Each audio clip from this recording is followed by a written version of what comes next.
a former assistant of Sean Diddy.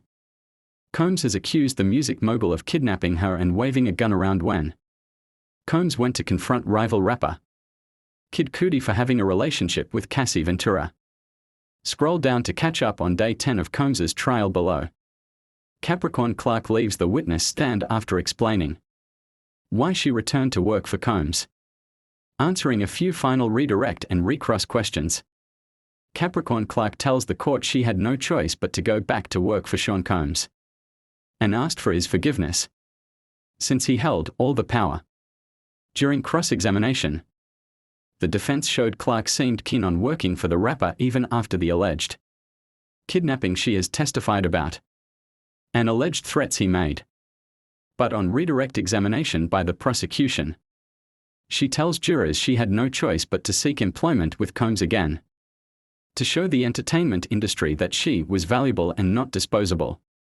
She says he held all the power as it relates to me, and that she just wanted to work and provide for my son. After a full day of evidence, she leaves the witness stand. Diddy's former employee breaks down in tears as she describes complicated situation. Mark Agnifilo, who is asking questions for the defense, is now asking former Sean Combs employee Capricorn Clark about her feelings towards the hip-hop mogul after she stopped working for him. He enters an email sent in September 2014 into evidence, in which she asked for Combs's forgiveness. This was sent about 2 years after she was fired following the alleged incident with Kid Cudi, and 2 years before she returned to work for him once again. Agnifilo asks if she asked Combs to forgive her. "Perhaps I wanted my life back," she replies.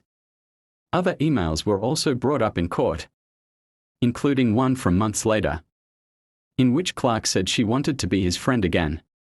Clark seemed angry with Cassie, saying she was never a real friend. Asked if she felt that Cassie wanted her gone, Clark breaks down in tears and says the situation was complicated. She felt like Cassie's protector, she says, but the singer kept her away from Combs. She apologized to Judge Arun Subramanian for crying, but he assures her she doesn't need to be sorry. Clark composes herself as she is asked about eventually returning to work for Combs as Cassie's creative director in 2016. She says she thinks he did what Cassie wanted, and Cassie wanted me back. Clark says she thinks she worked hard and got good results. Diddy chased Kid Cudi in car after attempting to confront him at home, court hears. About an hour or so after first being taken to Kid Cudi's home, Capricorn Clark says she saw a black Porsche arriving and parking next to Sean Combs's Cadillac Escalade. Kid Cudi, who was driving the Porsche, then sped off again after seeing the rapper, she said, and Combs jumped back into their car and gave chase. "It wasn't very long, he looked at us and we turned away. Then we heard sirens," Clark says. Defense lawyer Mark Agnifilo moves on to the aftermath of this confrontation, when Clark says she saw Combs beating Cassie at his own home. Asked if she is sure she witnessed this, she replies, "Yes, sir." Agnifilo also asks about her earlier testimony about an alleged arson. She told the court earlier that she did not help Los Angeles fire investigators when they were making inquiries about Kid Cudi's car being set on fire, when an LAFD representative called her in the summer of 2012. Clark says she hung up and never called back. She tells the court she didn't want to have anything to do with this any longer. "He's in my house." Kid Cudi was on speakerphone for warning call, ex-employee says. Mark Agnifilo, one of the defense lawyers for Sean Combs, is continuing to cross-examine Capricorn Clark, who was employed by the hip-hop mogul on and off for several years. The discussion is still about the events of the 22nd of December, 2011, when Combs allegedly went to confront rapper Kid Cudi at his home in the Hollywood Hills after learning he had been seeing Cassie. Agnifilo asks about the call Clark says she made to Cassie's burner phone from the car, which she told the court about earlier, see 16.14 post. She says now that she could hear Kid Cudi was with Cassie. "I said very quickly, Puffy has a gun," she tells the court. Combs was known as Puff Daddy before switching to P. Diddy and later Diddy. And Clark has referred to him as Puff or Puffy throughout her evidence. Clark tells the court now she could hear Kid Cudi on speaker phone reacting to this threat, asking, "He's in my house." She tells the court she was furious with Cassie after earlier saying she had warned her about the relationship with Kid Cudi, as she felt it could be dangerous to cross Combs.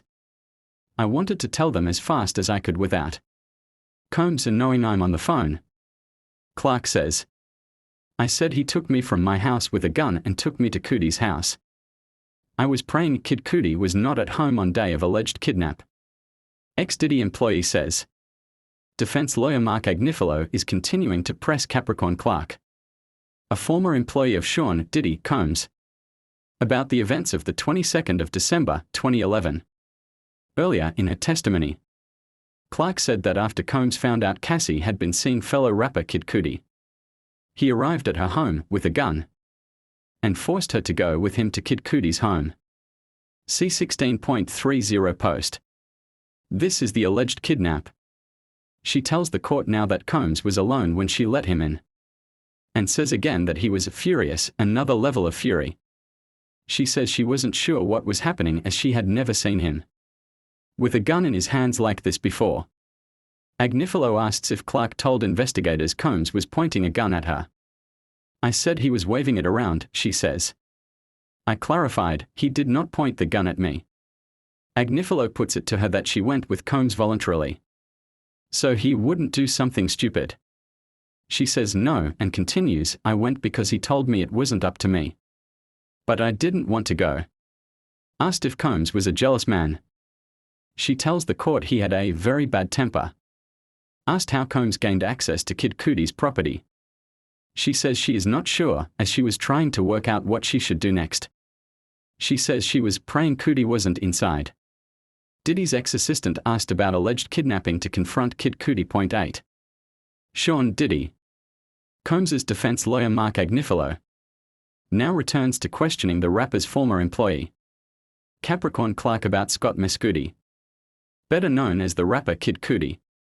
The court has previously heard he and Cassie dated briefly in 2011, during a difficult period in her on-off relationship with Diddy.